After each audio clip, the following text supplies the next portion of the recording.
Good morning, Bohol TV Show! Manood po tayo sa balita ngayon. Moni ang Dortinte, sinitslit, sinundi na ang mga naitalang abriya sa OFW online voting. Panoorin. Ang Duterte endorsed senatorial candidates kaugnay sa mga naitalang aberya sa OFW online voting. Si MJ Mondihar sa detalye ng balita, live mula sa El Salvador City, Misamis Oriental. MJ.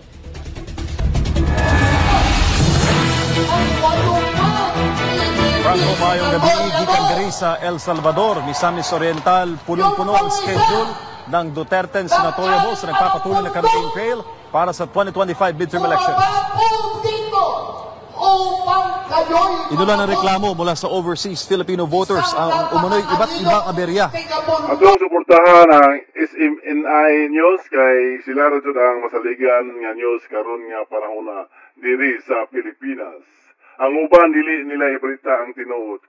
Sa online voting ng Commission on Elections sa COMELEC, ang kaliwatan ng reklamo Duterte senatorial slate, sumbong ng Pinoy voters sa mga pambato ni dating Pangulong Rodrigo Duterte, hindi karon pa jud ni itabo nga mo ni itabo karon nga imbis nga magbutar ang mga OFW sa online voting na kaabriya pa gyud ang makinarya sa butar.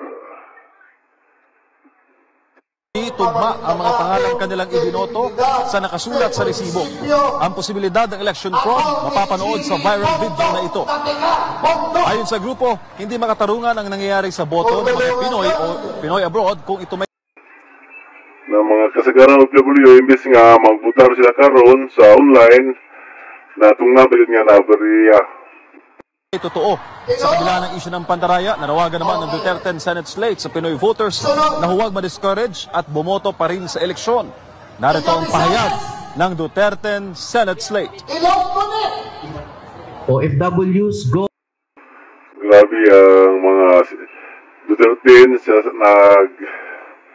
reklamo sila sa pag-abriya sa OFW online voting karon kaya imbis nga magbutar na wala pa. Go out and vote.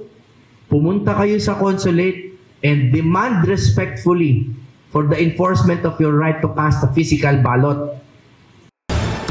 May reaksyon ngayon ang Duterte endorsed senatorial candidates kaugnay sa mga naitalang aberya sa OFW online voting. Si MJ Mondihar sa detalye ng balita, live mula sa El Salvador City, Misamis Oriental. MJ. Kadaghan ang mga PDP supporters sa Mahong Rally diri sa Mindanao, Negros Oriental. Grabe kadaghang tao. Mga PDP sila supporter. Franco, mayong gabi, gikan diri sa El Salvador, Misamis Oriental, punong-puno ang grabe ang tao dagan kayo. schedule ng Duterte senatorial votes na nagpapatuloy na campaign trail. Oo nga kung ang eleksyon man yun o wala lang idaya kintahay kung namay daya or wala mas nindot o walay daya para masaligan para to ang maong para sa 2025 midterm election. Inula ng reklamo mula sa overseas Filipino voters ang umano'y iba't karon pa no nagaberya atong ibang aberya sa online voting ng Commission on Elections sa COMELEC. Ang kaliwatan ng reklamo Duterte senatorial slate, sumbong ng Pinoy voters sa mga pambato ni dating Pangulong Rodrigo Duterte, hindi tugma ang mga pangalang kanilang ibinoto sa nakasulat sa resibo. Ang posibilidad ng election fraud mapapanood sa viral video na ito. Ayon sa grupo, hindi makatarungan ang nangyayari sa boto ng mga Pinoy o Pinoy abroad kung ito may totoo. Sa kabila ng isyu ng pandaraya, nanawagan naman ng Duterte Senate slate sa Pinoy voters na huwag ma-discourage at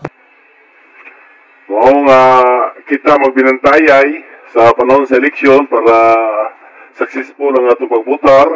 Hinaot nga walay anomalya para ang atong butar mao'y atuang mapili nga mao'y maabot nga bumoto pa rin sa eleksyon. Opisyal. Narito ang pahayag ng Duterte Senate slate. OFWs go out and vote. Pumunta kayo sa consulate and demand respectfully for the enforcement of your right to cast a physical ballot. May reaksyon ngayon ang Duterte-endorsed senatorial candidates kaugnay sa mga naitalang aberya sa OFW online voting.